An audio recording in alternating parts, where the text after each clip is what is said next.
so look, check this out. Really, honestly, you guys knew what you were getting into when you clicked on this video. You guys knew what you were gonna see, what you wanted to see, what you were gonna watch.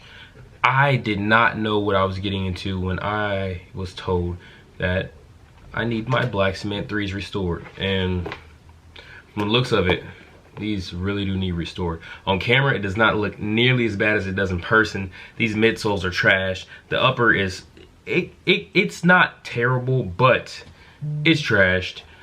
This toe cap right here is yellow. It's aged from the time and stuff. These are from 2011. I knew it. 2011 black cement 3s. This heel has been dragged all across the world. This back tab is somehow still like perfect. It's not broken or anything, because most back tab, the heel tabs on these, they like to break from people just putting on their shoes with their foot and not, you know, putting their hand in there and, you know, getting their foot in there. They just kind of stomp their foot in. But I'm going to be restoring this whole shoe from top to bottom, bottom to top, back to front, front to back. You guys are going to be here to watch the whole thing, right? I think. I hope. You're going to watch the whole thing, right? Right? Right? Alright, good. So, let's get into it.